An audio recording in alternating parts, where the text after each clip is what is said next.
শুভেচ্ছা সবাইকে। শুরু করছি বাংলাদেশ টেলিভিশনের অর্থ শিল্প বাণিজ্য বিষয়ক সাপ্তাহিক আয়োজন এই সময়ের অর্থনীতি। আর অনুষ্ঠান জুড়ে আপনাদের সাথে আছি আমি ফারজানা নিসা।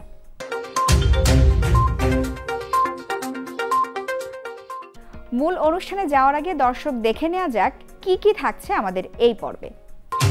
করোনা মহামারীর মধ্যেই $1 বিলিয়ন রপ্তানি আয়ের মাইল ফলকে কৃষি পণ্য, রপ্তানি বেড়েছে 19%। অর্থনীতির চাকাকে সচল রাখতে অগ্রাধিকার ভিত্তিতে শ্রমিকদের টিকার আওতায় নিয়ে আসা জরুরি, মত শ্রম খাত সংশ্লিষ্টদের। সোনা পরিশোধনের যুগে প্রবেশ করতে যাচ্ছে বাংলাদেশ, দেশেই তৈরি হচ্ছে কারখানা, তৈরি হবে অলংকার রপ্তানির সুযোগও। এবং থাকছে অর্থ, বাণিজ্য ও শিল্পাঙ্গনের নানা খোঁজ খবর।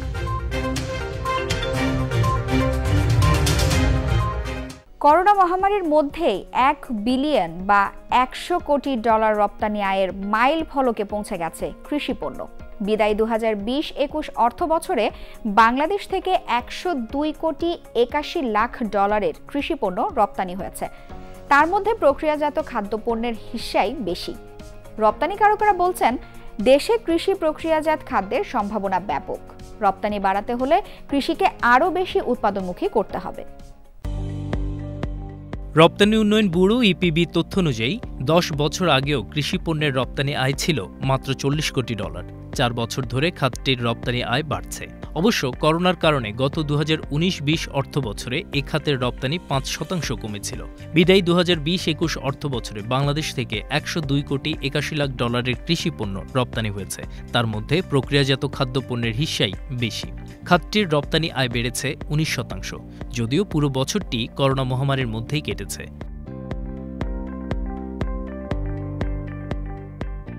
কৃষি প্রক্রিয়াজাত খাদ্যের মধ্যে বেশি রপ্তানি হয় রুটি, বিস্কুট ও চানাচুর জাতীয় শুকনা খাবার, ভোজ্য তেল ও সমজাতীয় পণ্য, ফলের রস, বিভিন্ন ধরনের মশলা, পানীয় এবং জ্যাম জেলির মতো বিভিন্ন সুগার কনফেকশনারি। বিস্কুট, রুটি জাতীয় শুকনা খাবার রপ্তানি করে বিদায়ী অর্থ বছরে দেশীয় কোম্পানিগুলো $28 কোটি 70 লাখ আয় করেছে, যা আগের বছরের চেয়ে প্রায় 46% বেশি। তার বাইরে চা, শাকসবজি ও ফলমূলও রপ্তানি হয়েছে। গত অর্থ বছরে কৃষি পণ্যের রপ্তানি বেড়েছে, সাথে সাথে এই খাত থেকে রপ্তানি আয়ও আমাদের অনেক বৃদ্ধি পেয়েছে। বর্তমান সরকারের প্রথম মেয়াদে 5 বছর, দ্বিতীয় মেয়াদে 5 বছর, তৃতীয় মেয়াদে 2.5 বছর। এই দীর্ঘ সময়ই কৃষি উৎপাদন বৃদ্ধির জন্য আমরা নানান পদক্ষেপ নিয়েছি। মূল লক্ষ্য ছিল বাংলাদেশে খাদ্য নিরাপত্তা নিশ্চিত করা। কৃষি পণ্য বিদেশে রপ্তানি করার জন্য 20% আমরা ইনসেন্টিভ দিয়ে থাকি। অর্থাৎ 100 টাকার বা 1000 টাকার যদি একজনে পণ্য বিদেশে রপ্তানি করে, সে 1200 আরও 200 টাকা বেশি পাবে। অর্থাৎ 20% সে ইনসেন্টিভ বা প্রণোদনা পাবে। এটিও রপ্তানিকারকদেরকে উৎসাহিত করেছে এবং তারা বিদেশে রপ্তানি করে ভালো দাম পাচ্ছে। এবছর ভালো অর্জন আমাদের হয়েছে, ভালো ফল আমরা পেয়েছি। আগামীতে এটা আরও বৃদ্ধি পাবে এবং বাংলাদেশের রপ্তানিকে আমরা যে বহুমুখী করতে চাচ্ছি, এটাকে বাস্কেটটাকে বাড়াতে চাচ্ছি, ইনশাল্লাহ সেটিতেও আমরা সফল হব। রপ্তানিকারকেরা বলছেন, দেশে কৃষি প্রক্রিয়াজাত খাদ্যের সম্ভাবনা ব্যাপক। পৃথিবীর অনেক দেশেই প্রচুর পরিমাণে প্রক্রিয়াজাত খাদ্য উৎপাদিত হয় না, তারা মূলত আমদানি নির্ভর। তাই সব মিলিয়ে আগামী দিনে প্রক্রিয়াজাত খাদ্যের চাহিদা আরও বাড়বে। রপ্তানি বাড়াতে হলে কৃষিকে আরও বেশি উৎপাদনমুখী করতে হবে। প্রথমত সরকারি সহায়তা ছিল, গভর্নমেন্টের পলিসি সাপোর্ট ছিল, সর্বোপরি আমাদের যারা রপ্তানিকারক তারা কিন্তু নতুন বাজার খুঁজে পাওয়ার জন্য হন্যে হয়ে চেষ্টা করেছে এবং আমরা নতুন বাজার খুঁজে পেয়েছি এবং নতুন নতুন প্রোডাক্ট বাজারে রপ্তানি করতে সক্ষম হয়েছি। কৃষি পণ্য প্রক্রিয়াজাতকরণ রপ্তানি সম্ভাবনা অনেক বেশি, কারণ আপনি জানেন যে আমাদের দেশ থেকে আমরা প্রচুর পরিমাণে গার্মেন্টস এক্সপোর্ট করে থাকি, বাট গার্মেন্টসের 100% র মেটেরিয়াল আমরা বিদেশ থেকে আমদানি করে থাকি। কিন্তু একমাত্র অ্যাগ্রো প্রসেসিং প্রোডাক্টের 100% র মেটেরিয়াল বাংলার কৃষক কর্তৃক বাংলার মাটিতে উৎপাদিত। ফলে এখানে কিন্তু প্রচুর পরিমাণে রুরাল এমপ্লয়মেন্ট সৃষ্টি হচ্ছে, এতে করে রুরাল ইকোনমি স্ট্রেনথেন হচ্ছে এবং ফরেন কারেন্সিটা কিন্তু বাংলাদেশেই থেকে যাচ্ছে। আমরা শুধু কিছু প্যাকেজিং মেটেরিয়াল বিদেশ থেকে নিয়ে আসতেছি। ফলে আমি যদি মনে করি সরকার যদি তার আরও পলিসি সাপোর্ট অব্যাহত রাখে এবং বাংলাদেশে যদি কিছু বিশেষ অর্থনৈতিক অঞ্চল তৈরি করে যেখানে একমাত্র কৃষি পণ্য প্রক্রিয়াজাতকরণ শিল্প গড়ে উঠবে, তাহলে কিন্তু রপ্তানি আরও বেশি বৃদ্ধি পাবে। বাংলাদেশ অ্যাগ্রো প্রসেসর্স অ্যাসোসিয়েশন জানায়, কৃষি প্রক্রিয়াজাত খাদ্যপণ্য উৎপাদনের সঙ্গে যুক্ত রয়েছে ৫ শতাধিক প্রতিষ্ঠান। তার মধ্যে বড় ও মাঝারি প্রতিষ্ঠান আছে ২০টি, আর রপ্তানি করছে ১০০টির বেশি প্রতিষ্ঠান। কৃষি ও প্রক্রিয়াজাত খাদ্যপণ্য রপ্তানিতে বর্তমানে ২০% নগদ সহায়তা দিচ্ছে সরকার।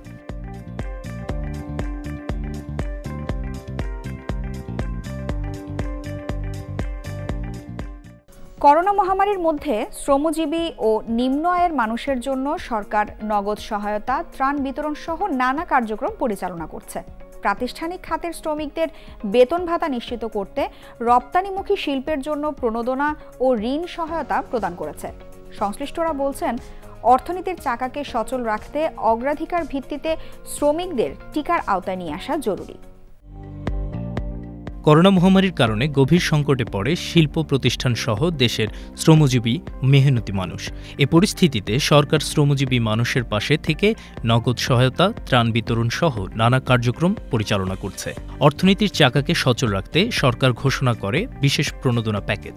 তাই কোভিড-19 প্রাদুর্ভাবের মধ্যেও বাংলাদেশের শ্রম ও শিল্প খাত এগিয়ে যাচ্ছে। বিশ্বব্যাপী করোনাভাইরাস সংক্রমণের ভয়াল সংকট সরকার মোকাবেলায় শ্রমিকদের বেতনের জন্য ৮,৬০০ কোটি টাকা বরাদ্দ করেছে। এছাড়া রপ্তানিমুখী তৈরি পোশাক, চামড়াজাত পণ্য ও পাদুকা শিল্পে কর্মহীন হয়ে পড়া ও দুস্থ শ্রমিকদের জন্য বাংলাদেশ সরকার ইউরোপীয় ইউনিয়ন এবং জার্মান ফেডারেল-এর সহায়তায় সামাজিক সুরক্ষা কর্মসূচির আওতায় ১৫০০ কোটি টাকা বরাদ্দ দেওয়া হয়েছে।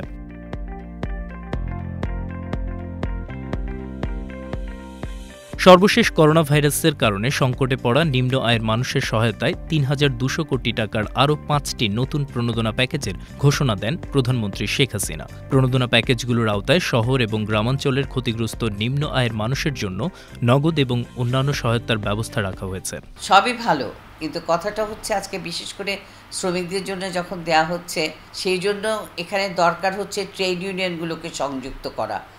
বাংলাদেশে যে ট্রেড ইউনিয়নগুলো আছে, জাতীয় ফেডারেশনগুলো আছে, বেসিক ইউনিয়নগুলো আছে, তাদেরকে যদি এর সঙ্গে যুক্ত করা যায় তাহলেই সেটা সম্ভব হবে আরও ভালোভাবে বিলি বন্টনটা করা। এবং একই সঙ্গে আমি বলতে চাই, আমাদের ফেডারেশনগুলো একটি ক্রাইসিস ম্যানেজমেন্ট টিম আছে শ্রম মন্ত্রণালয়ের অধীনে, যারা অনেক এগুলো জিনিস দেখভাল করবে। সেই ম্যানেজমেন্ট টিমেও কিন্তু শ্রমিকদের কোনো প্রতিনিধিত্ব নাই। ফলে সেই জায়গাটা তো আমাদেরকে বিবেচনা করা দরকার যে সব ক্ষেত্রে যদি শ্রমিক, মালিক, সরকারের একই রকম মতামত নিয়ে এগুলো ব্যাপারে বিলি বন্টনের ক্ষেত্রে ব্যবস্থা দেওয়া যায়, তাহলে আমার মনে হয় সবচেয়ে ভালো হবে। আজকে শ্রমিকরা কিন্তু দেশের প্রয়োজনে জীবন বাজি রেখে তারা কিন্তু কাজ করছে।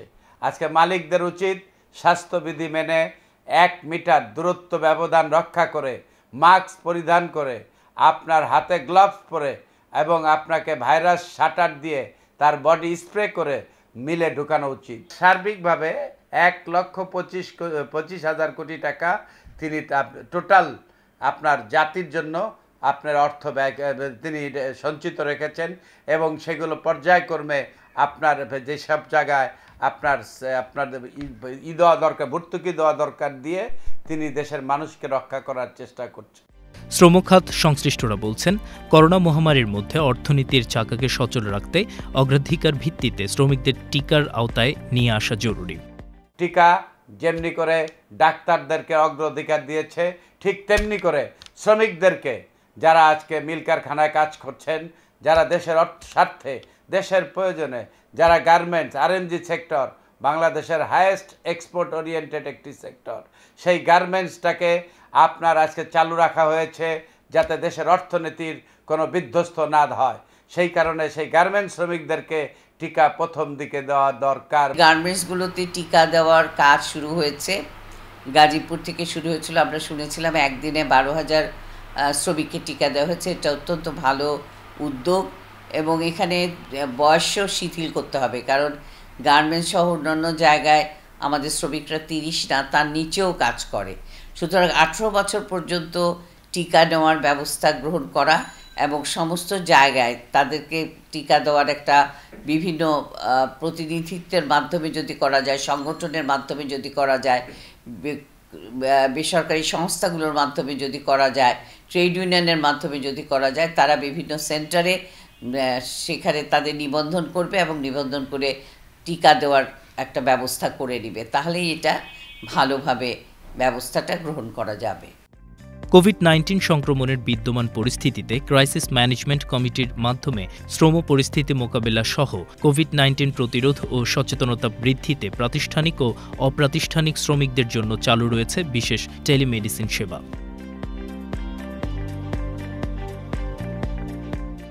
দেশীয় পুঁজিবাজারে বিদেশি বিনিয়োগ বাড়াতে যুক্তরাষ্ট্র অনুষ্ঠিত হল সপ্তাহব্যাপী অর্থনীতি বিষয়ক রোড শো। শেয়ার বাজার নিয়ন্ত্রক সংস্থা Bangladesh securities and exchange commission BSECর আয়োজনে রোড শোতে বিদেশি ও প্রবাসী বাঙালি বিনিয়োগকারীদের সামনে তুলে ধরা হয় বাংলাদেশের অর্থনীতির সক্ষমতা, বিনিয়োগ পরিবেশ, বাংলাদেশি পণ্য, শেয়ার বাজার এবং বন্ড মার্কেটকে। যুক্তরাষ্ট্রের 4টি শহরে 26 জুলাই থেকে শুরু হওয়া এই রোড শো শেষ হয় 2 আগস্ট। বিশ্বব্যাংকের পূর্বাভাস অনুসারে 2050 সালে বিশ্বের 23তম অর্থনীতির দেশ হবে বাংলাদেশ। সংস্থাটির তথ্য অনুযায়ী দক্ষিণ এশিয়ায় দ্রুত বর্ধনশীল অর্থনীতির দেশ হল বাংলাদেশ। একই পূর্বাভাস দিয়েছে আরেক আন্তর্জাতিক প্রতিষ্ঠান হংকং সাংহাই ব্যাংকিং কর্পোরেশন। এমনই বাস্তবতায় দেশে বিদেশি বিনিয়োগ বাড়াতে এবং শক্তিশালী পুঁজিবাজার গড়ে তুলতে যুক্তরাষ্ট্রের মাটিতে Bangladesh securities and exchange commission BSECর the rise of Bengal tiger potential of Bangladesh capital market শিরোনামে রোড শোর আয়োজন। অর্থনৈতিক ও প্রযুক্তির বিবেচনায় বিশ্বের সবচেয়ে শক্তিশালী এই দেশটিতে বাংলাদেশকে তুলে ধরে বিদেশি ও প্রবাসী বাংলাদেশিদের বিনিয়োগ আকর্ষণই এই আয়োজনের মূল লক্ষ্য বলে জানান BSECর চেয়ারম্যান অধ্যাপক ডক্টর শিবলি রুবাইয়াতুল ইসলাম। আমরা এসেছি রোড শো করে বাংলাদেশের আসলে সত্য চিত্রটি পৃথিবীর দরবারে তুলে ধরতে। আমরা চাচ্ছি পৃথিবীর সব দেশ জানুক বাংলাদেশ আসলে কি করছে, বাংলাদেশের বিনিয়োগের জন্য কেন একটু উৎকৃষ্ট জায়গা। বাংলাদেশে এখন আর এইড বা লোনের জন্য আসে না, সে ট্রেড বিজনেসের জন্য আসে, বিজনেস রিলেশনশিপ নেটওয়ার্কিংয়ের জন্য আসে। এই তথ্যগুলো আমরা এই রোড শোর মাধ্যমে দিচ্ছি। বাংলাদেশে এখন বিনিয়োগের যে মেইন রিজনগুলো, যে কি reasons for investment in Bangladesh, এইটা আমরা এখানে বিভিন্নভাবে তাদের প্রশ্নোত্তর বা প্রেজেন্টেশনের মাধ্যমে তাদের কাছে প্রচার করেছি। বাংলাদেশের যে ডেমোগ্রাফিক অ্যাডভান্টেজ, বাংলাদেশের যে ডেন্সিটি অ্যাডভান্টেজ, গ্রোয়িং পারচেজিং পাওয়ার কারণে দেশে যে একটা নতুন মার্কেট তৈরি হচ্ছে। রোড শোর সেমিনারে প্রধানমন্ত্রীর বেসরকারি শিল্প ও বিনিয়োগ বিষয়ক উপদেষ্টা সালমান এফ রহমান বলেন, গত 10 বছরে বাংলাদেশের অর্থনীতির সকল সূচকে এগিয়েছে। তিনি বলেন, সামগ্রিকভাবে মূল্যায়ন করলে আগামী দিনে বাংলাদেশের অর্থনীতির সম্ভাবনা বিশাল। So we are very flexible, and our economics, and then we have the special economic zone for export. So if you are wanting to invest in an industry which is export oriented, but if you invest through the proper system, if you go through BIDA, you will have absolutely no problem in getting back your money, both the capital gain as well as the corona পরিস্থিতিতে বিদেশি বিনিয়োগ আকৃষ্ট করতে পুঁজিবাজার নিয়ন্ত্রক সংস্থা BSECর এই ধরনের road show আয়োজনকে সময়োপযোগী ও ব্যবসা বান্ধব বলে মনে করছেন বাজার বিশ্লেষকগণ। এভাবে প্রাতিষ্ঠানিকভাবে যদি আগামীতে বা বর্তমানে যে কার্যকলাপগুলি চলমান রয়েছে এগুলি অব্যাহত থাকে, আমরা বাংলাদেশের পুঁজিবাজারকে একটা সুন্দর উজ্জ্বল নক্ষত্রের মতো আমরা আর্থিক সেক্টরে দেখতে পাবো। আমাদের ফিনান্সিয়াল রিপোর্টিং কাউন্সিল যেটা গঠন হয়েছে এর অ্যাক্টিভ ভূমিকা দরকার। বাংলাদেশ ব্যাংক সহ যারা রেগুলেটর আছে বিশেষ প্রয়োজন এবং কনসালট্যান্ট ছাড়া পুঁজিবাজার নিয়ে কোনো রিউমার যাতে না ছড়ায় এ ব্যাপারে সচেতন থাকা। নিউ ইয়র্ক ছাড়াও যুক্তরাষ্ট্রের ওয়াশিংটন ডিসি, লস এঞ্জেলস ও সান ফ্রান্সিসকো শহরে গত 26 জুলাই শুরু হওয়া এই রোড শো শেষ হয় 2 আগস্ট। এর আগে চলতি বছরের 9 থেকে 12 ফেব্রুয়ারি বিশ্বের অন্যতম বাণিজ্যিক নগরী দুবাইতে রোড শো করে BSEC।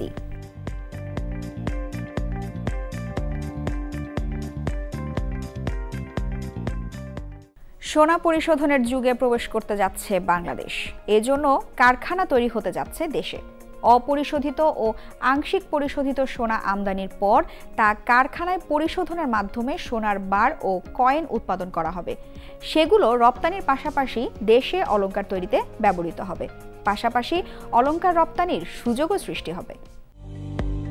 দেশে অপরিশোধিত ও আংশিক পরিশোধিত সোনা আমদানির সুযোগ দিতে বাণিজ্য মন্ত্রণালয় সম্প্রতি স্বর্ণ নীতিমালা 2018 সংশোধন করেছে।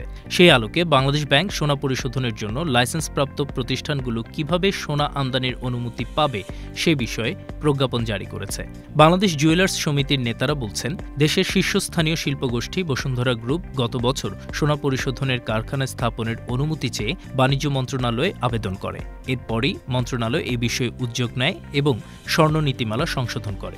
ইতিমধ্যে বসুন্ধরা গ্রুপ সোনা পরিশোধনাগার স্থাপনে প্রাথমিক সম্মতিও পেয়েছে। এছাড়া ডায়মন্ড ওয়ার্ল্ডও কারখানা স্থাপনের অনুমতি চেয়ে আবেদন করেছে। জুয়েলারি কারখানার মালিকদের, স্বর্ণ শিল্পীদের দাবির প্রেক্ষিতে মাননীয় প্রধানমন্ত্রীর হস্তক্ষেপে আমরা একটি স্বর্ণ নীতিমালা পেয়েছি। যে স্বর্ণ নীতিমালার ধারাবাহিকতায় আজকে বাংলাদেশের শীর্ষস্থানীয় একটি ব্যবসায়ী প্রতিষ্ঠান এই স্বর্ণ নীতিমালার আলোকেই স্বর্ণ পরিশোধিত একটি শিল্প প্রতিষ্ঠান গড়ার উদ্যোগ নিয়েছে। আমরা এটাকে সাধুবাদ জানাই, কারণ এই পরিশোধিত স্বর্ণ দিয়েই আমরা দেশের আমাদের অলংকার আবার তৈরি করতে পারব এবং এই পরিশোধিত স্বর্ণের মধ্য দিয়েই আমাদের স্বর্ণনীতির যে দুর্বল দিকগুলি ছিল, আমি মনে করি এই শিল্প প্রতিষ্ঠা হওয়ার পরে সেটাকে আমরা কাটিয়ে তুলতে পারব এবং বাজার ব্যবস্থাপনায় আন্তর্জাতিক মানের সাথে দাম মিলিয়ে এই কারখানা প্রতিষ্ঠিত হওয়ার পরে আমার মনে হয় স্বর্ণের বাজারও বাংলাদেশে কমে আসবে। জুয়েলার্স সমিতির নেতারা জানান, পরিশোধন কারখানা স্থাপনের চূড়ান্ত অনুমতির জন্য সংশ্লিষ্ট প্রতিষ্ঠানের বিমানবন্দরের ৮ থেকে ১০ কিলোমিটারের মধ্যে ২০ বিঘা জমি থাকতে হবে। তাছাড়া বন্ড লাইসেন্স, পরিবেশ ছাড়পত্র, ফায়ার সার্ভিসের অনাপত্তি সহ সরকারের বেশ কয়েকটি দপ্তর থেকে লাইসেন্স নিতে হবে। সুনির্দিষ্ট হিসাব না থাকলেও দেশে বছরে প্রায় ২০ থেকে ৪০ মেট্রিক টন সোনার চাহিদা রয়েছে। তার মাত্র ১০% চাহিদা পুরনো অলংকার দিয়ে মেটানো হয়, বাকিটা ব্যাগেজ রুলের আওতায় বিদেশ থেকে আসে। অবৈধভাবেও বিপুল সোনা আসে। তাই সোনার বাজার ও জুয়েলারি ব্যবসায় স্বচ্ছতা ফেরাতে ২০১৯ সাল থেকে এ পর্যন্ত একটি বাণিজ্যিক ব্যাংক সহ ১৯টি প্রতিষ্ঠানকে সোনা আমদানির লাইসেন্স দেয় বাংলাদেশ ব্যাংক। সোনা পরিশোধন শুরু হলে দেশের ভেতর থেকেই বৈধভাবে সোনা কেনার সুযোগ পাবেন ব্যবসায়ীরা। এতে প্রত্যক্ষ বা পরোক্ষভাবে ভোক্তারাও উপকৃত হবেন। এছাড়া সোনার অলংকার রপ্তানির সম্ভাবনাও তৈরি হবে।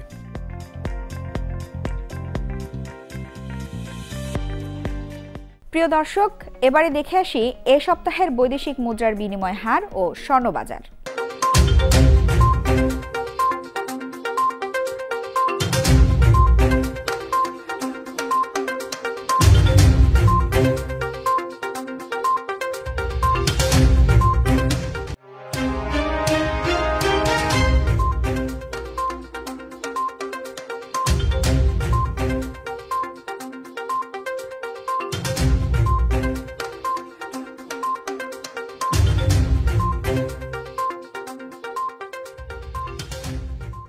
করোনাকালীন দেশের আর্থিক প্রবাহ সচল রাখতে স্বাস্থ্যবিধি মেনে সীমিত পরিসরে খোলা রাখা হয়েছে ব্যাংক, বিমা, নন ব্যাংকিং আর্থিক প্রতিষ্ঠান ও পুঁজিবাজারগুলো।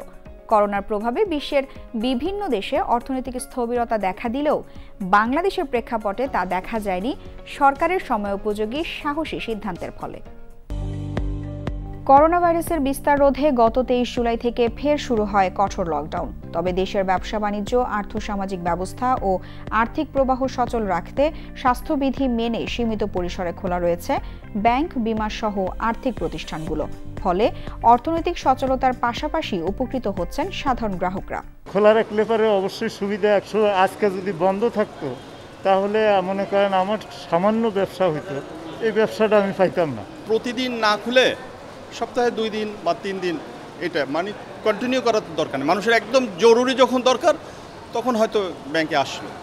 সংশ্লিষ্টদের মতে করোনার প্রভাবে বিশ্বের বিভিন্ন দেশে অর্থনৈতিক স্থবিরতা দেখা দিলেও বাংলাদেশের প্রেক্ষাপটে সরকারের নীতিগত ও সময়োপযোগী সাহসী সিদ্ধান্তে তা দেখা যায়নি।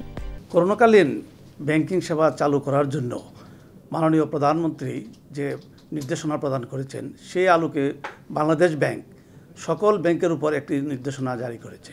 আমাদের এটিএম বুথ, আমাদের ডিজিটাল সমস্ত ফর্মগুলা চালু আছে, ফলে গ্রাহকরা ব্যাংকে এসেও যেভাবে তার সার্ভিস নিতে পারে, বাসায় বসেও তাদের সেই সার্ভিসটা তারা নিতে পারে, যাদের সেভাবে সক্ষমতা আছে। আন্তর্জাতিক বাণিজ্যও আমরা সেভাবে দিয়ে যাচ্ছি। ফরেন রেমিটেন্স সুবিধা, বহির্বিশ্বে যা প্রবাসী বাংলাদেশিরা আছেন, সেই প্রবাসী বাংলাদেশিরা যে টাকা পাঠায়, সেটা যেন তাদের বেনিফিশিয়ারিগণ খুব সহজে এবং রিয়েল টাইমে টাকা উঠাতে পারে, সেই জন্য আমরা তৎপরতা আছি। আমাদের চেকের মাধ্যমে টাকা উঠাতে পারে অফিস চলাকালীন, বা এটিএম বুথের মাধ্যমে টাকা নিতে পারেন। এই করোনাকালীন সময়েও আমরা সীমিত পরিসরে আমাদের বিমা অফিসগুলো খোলা রেখেছি, আসলে গ্রাহকের কথা চিন্তা করে। আপনারা জানবেন যে বিমা গ্রাহকরা তাদের প্রিমিয়াম সঠিকভাবে সঠিক সময়ে জমা না দিলে অনেক সময় পলিসিগুলো বন্ধ হয়ে যাওয়ার উপক্রম হয়, এবং বন্ধ হয়ে গেলে তখন আর তার কাভারেজ থাকে না। সেই জন্য আমরা তাদের সেবাটাকে নিশ্চিত করার জন্য আমাদের এই রিনিউয়াল প্রিমিয়াম কালেকশনস এবং তাদের পার্শিয়াল ম্যাচুরিটি ইত্যাদি বেনিফিট, এবং সাথে সাথে যত ধরনের ক্লেম বেনিফিট দেওয়ার জন্য কিন্তু আমরা আমাদের এই বিমা অফিসগুলো খোলা রেখেছি। এর সাথে সাথে আমরা ডিজিটালি অনলাইনের মাধ্যমে আমাদের কার্যক্রম পরিচালনা করছি। সরকারকে অত্যন্ত সময়োচিত এই সিদ্ধান্তের জন্য সাধুবাদ জানাই। বাংলাদেশ ব্যাংকের সর্বশেষ সার্কুলার অনুসারে রবিবার ও বুধবার এবং সাপ্তাহিক ও সরকারি ছুটি ছাড়া ব্যাংকিং কার্যক্রম চলছে সকাল 10টা হতে বেলা 2:30 পর্যন্ত। একই সঙ্গে বাংলাদেশ ব্যাংকের সঙ্গে সমন্বয় করে চালু রয়েছে পুঁজিবাজারের লেনদেন। এছাড়াও বীমা উন্নয়ন ও নিয়ন্ত্রণ কর্তৃপক্ষের নির্দেশনায় খোলা রয়েছে বীমা কোম্পানিগুলোর প্রধান কার্যালয় ও গুরুত্বপূর্ণ শাখা অফিস সকাল 10টা থেকে 3টা পর্যন্ত। দর্শক, এবারে এক নজরে দেখে আসি অর্থ, বাণিজ্য ও শিল্প অঙ্গনের আরও কিছু খোঁজ খবর। দেশের প্রধান শেয়ার বাজার ঢাকা স্টক এক্সচেঞ্জ ডিএসইতে গত সোমবার একদিনে 3টি রেকর্ড হয়েছে। বাজার মূলধন প্রধান সূচক ডিএসইএক্স ও তালিকাভুক্ত কোম্পানিগুলোর মধ্য থেকে বাছাই করা 30 কোম্পানি নিয়ে গঠিত ডিএস30 সূচকে এই রেকর্ডটা হয়েছে। পাশাপাশি প্রায় 2 মাস পর লেনদেন ছাড়িয়েছে আবার 2100 কোটি টাকা। ডিএসইএক্স সোমবার 56 পয়েন্ট বা প্রায় 1% বেড়ে দাঁড়িয়েছে 6482 পয়েন্টে। প্রধান সূচকটি এখন 6500 পয়েন্টের মাইল ফলক ছুঁই করছে। ডিএস30 সূচক 16 পয়েন্ট বেড়ে দাঁড়িয়েছে 2344 পয়েন্টে। 2013 সালের 27 জানুয়ারি এই দুটি সূচক চালু হওয়ার প্রায় 8.5 বছর পর এসে সূচক দুটি সর্বোচ্চ উচ্চতায় উঠেছে। 2013 সালের 27 জানুয়ারি এই দুটি সূচক চালু হওয়ার প্রায় 8.5 বছর পর এসে সূচক দুটি সর্বোচ্চ উচ্চতায় উঠেছে। ঢাকার বাজারের সার্বিক বাজার মূলধন সোমবার 3466 কোটি টাকা বেড়ে দাঁড়িয়েছে 5,37,831 কোটি টাকায়। এর আগে সর্বশেষ গত 19 জুলাই এটি 5,35,185 কোটি টাকার সর্বোচ্চ অবস্থানে ছিল।